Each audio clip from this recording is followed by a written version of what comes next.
Hello and welcome to this edition of the Championship Talk podcast. I'm your host Paul O'Toole, and joined virtually opposite me somewhere is my co-host Thomas Falco. Hello! So before we have any more audio gremlins, we'll dive straight into the news because there is a lot of it to cover this week. We're going to start with, surprise, surprise, Watford sack their manager. I might record that as a soundbite and just keep replaying it.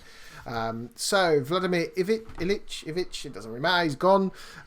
They've sacked him after just 4 months in charge.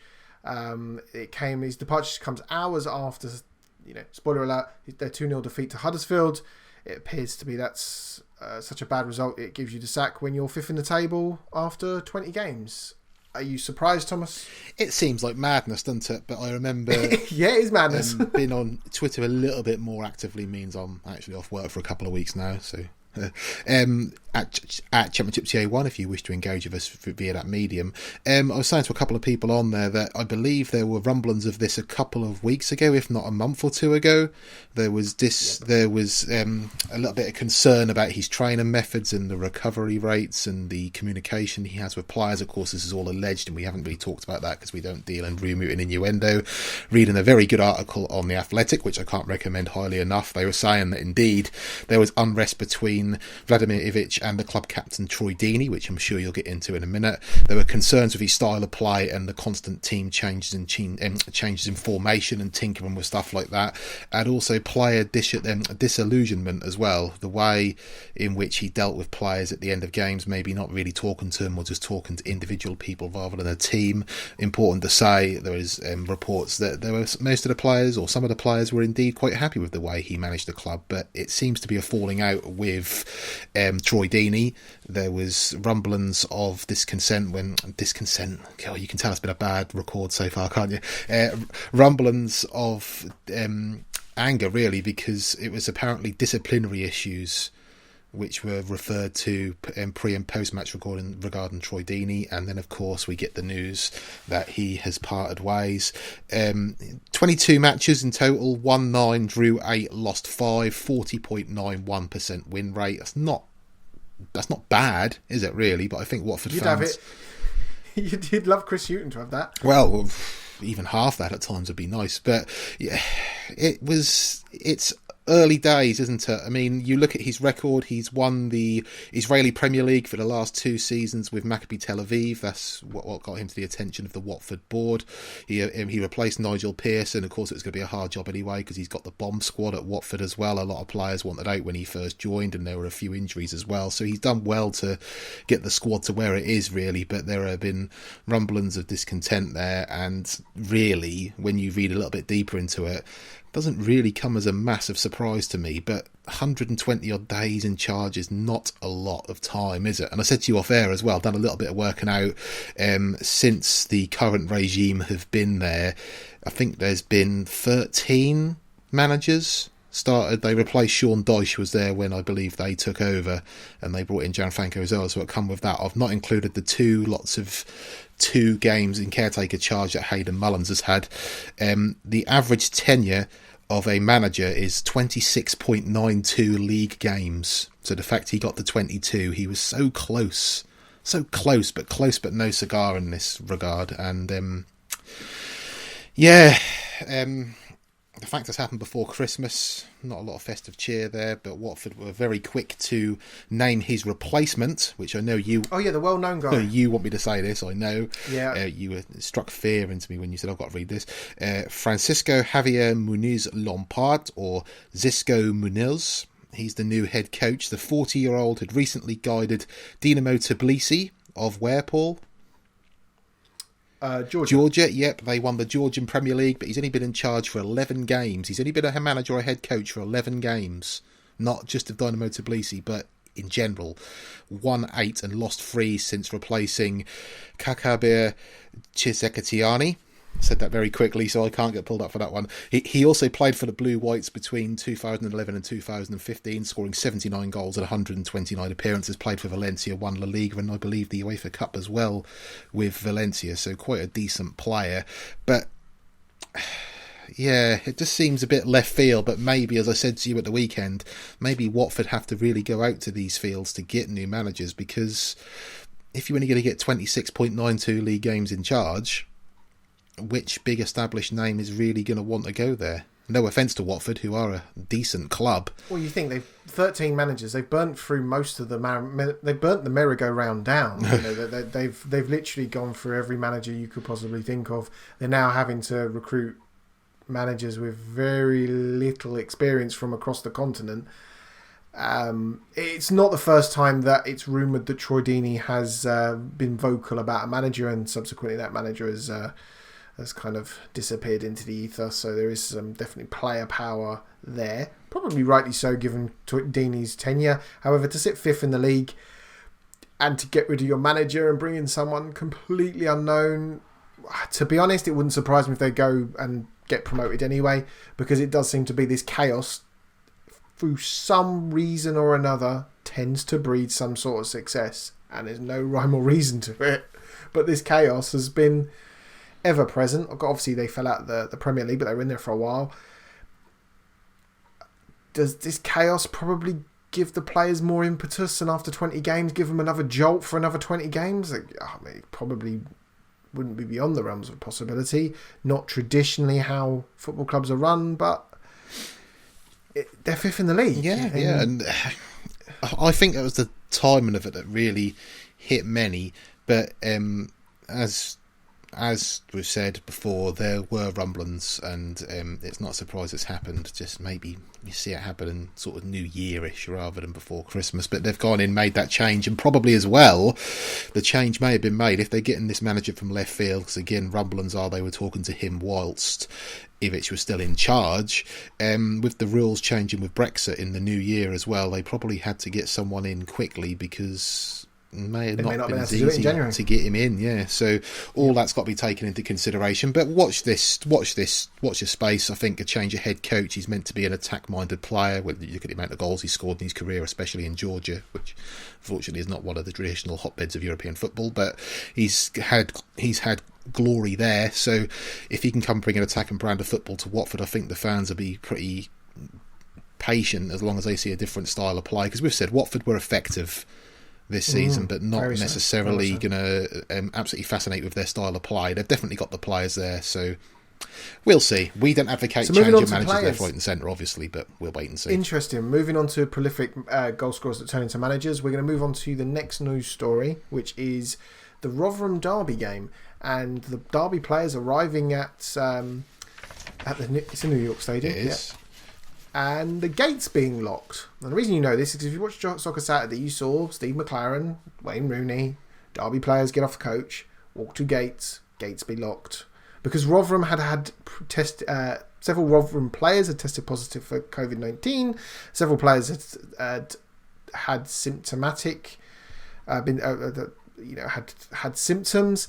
So the game was postponed. However, it was postponed as Derby arrived at the stadium. No one in sight. No one thought to text the 25 players that probably got 25 mobile phones to, guys, turn around. It's not exactly just down the road. It's about a 2-hour drive. So the game was postponed. They're looking at, they're investigating the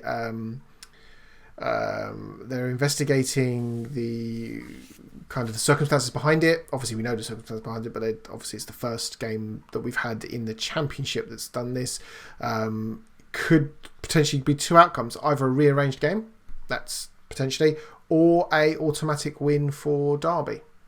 Well, I've not seen anything suggesting that there is any investigation that will result in the forfeiture of a game. I mean, obviously, needs must. Really, they can't play games, and they can't play games under these circumstances. And there's been precedents set in League One and League Two as well, and I'm sure other leagues around Europe and the world, where games have not necessarily been forfeited. They're just going to try and shoehorn them in somewhere else along the line. It's going to be a sign of the next few months, unfortunately, isn't it? I mean, we're going to talk about... I think it's the first of many. I think you're right. Yeah, especially it's not really hit us in this level. I mean, then you get two in the space of a week. We'll go on to the other incident in a minute. Obviously, well wishes to anyone concerned.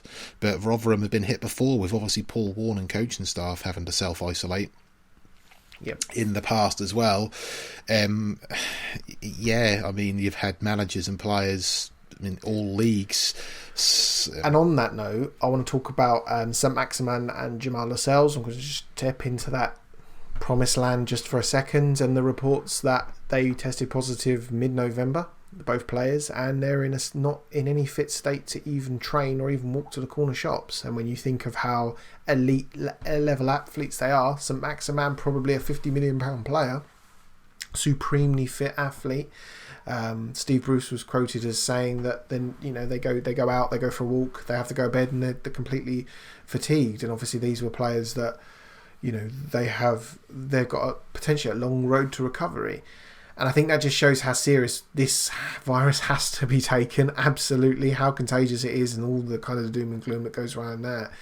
But it you kind of look at how immensely fit these athletes are, and it just hits home straight away that absolutely Rotherham are right to kind of lock the stadium down, get everyone to quarantine measures the way they need to, and no interaction with the Derby players. And I think if that's what has to happen, then that's what has to happen. Yeah, you've talked about the effect that has on elite athletes as well. You maybe you look into the form of some players who have maybe been asymptomatic as well. Then you look at that and think, well, maybe they didn't know they had it, and that's why form has tailed off as well. I know. And with it's just a hard time, isn't it? And you see the comments from the Ipswich staff saying there should maybe be a circuit breaker for sport as well. We're not going to debate that long-windedly, because we could be here all night discussing that. It's not going away anytime soon, and as I said at the start, I just think that's something that, as long as sport continues, any sport, whether it be football, darts, that's on at the minute, and anything that's actually partaken at the minute, just got to get used to the fact that things are going to be affected, and just wish speedy recovery to anyone involved. Yeah, I'm looking at it from a glass half full, which is unusual for me. Two things. One, I'm just lucky that it's football on. We could be having a Christmas where there is no sport on TV, and none of us really could grumble about that. These athletes are putting their lives at risk, and albeit through safety precautions, etc., etc., etc. But ultimately, these players are getting it, and they are mixing. The other thing you've got to look at in terms of a football season. Did a bit of digging with round 21. So when the Ipswich physios and stuff are saying about a circuit breaker, it's plausible, and potentially in January probably going to be, we'd hate to speculate, but potentially could be likely, heaven forbid, but if it's necessary, then so be it. We're at round 21. So Boxing Day's games are round 21 of the Championship season. Given how late this season started, round 21 last year was the 10th of December. So they've caught up quite spectacularly. We've caught up that whole month and a half of games has now been caught up to a space of 2 weeks. So we're in a space where there is some time to play with. Moving on to that time to play with, moving away from COVID, is the Carabao Cup, which Brentford are currently playing in. Don't know the score. Brentford have actually won 1-0, so they're into the semi-finals. Well done, Brentford. They beat Newcastle, which hard to do. So Brentford are in semi-finals. The final of the Carabao Cup has been moved from February to April because there is a likelihood that there could be fans at Wembley to actually watch it. Great idea. Absolutely great idea. It is. It makes sense on both levels, really, doesn't it? From a morale point of view and from a financial point of view, obviously, as well. It was meant to be the 28th of February, put back to the 25th of April, both on Sundays. The main buzz line is so as many fans as possible can attend. And as you said, I couldn't be in more agreement with that as well. And maybe pushing that back as well, because the League Cup has took a back seat over the last few years. It's not worth as much as it is in reputation as it has been maybe 15, 20, 25 years ago. The fact that's pushed towards the tail end of a season rather than smack bang like just before the important part of the season, maybe gives it more prestige. Yes, it gives it more prestige. And I'm 100% for that. I think I'd like to be able to have the Carabao Cup, FA Cup, playoff finals, and then we move into European Championships, which is just crazy. I ain't even go there. That should be gone, but we won't go there. But that realistically could all be played in front of fans, which I'm absolutely on for. Obviously, with the new COVID restrictions, there are only 3 teams now that can currently have fans in the games. Yeah. Have you got the list? I have indeed, yes. I can tell you. Can we call it a list? Bournemouth, Bristol City and Norwich. Which, obviously, given the part of the world we live in... So, kind of looking at that, does it give them advantage? Yeah, it does. Do they make them more appetising to watch on telly? Yeah, it does. That they are with fans in the stadium. It just is more interesting. It's hard to say, but it is. So hopefully we get back to that. And obviously we're going to move on to football finance because we can't go a podcast without talking about money. Sheffield Wednesday players have not been paid. Obviously, they've been paid some from last month. They were paid up to £7,000 for last month. However, they've asked for the PFA to step in if they continue and if they don't pay the players on time. It potentially could lead to another transfer embargo. It's a mess. They're already minus 6 points for. It just is a mess, isn't it? It is, yes. I mean, obviously, very important to say that we haven't had any further developments on this, and this being dealt with professionally by the players. There's no talk of anything sort of going awry or anything. Obviously, they want to be paid, which is understandable. They've contacted the PFA as a matter of course because it has to happen when these things happen. As you've said, a cap of £7,000.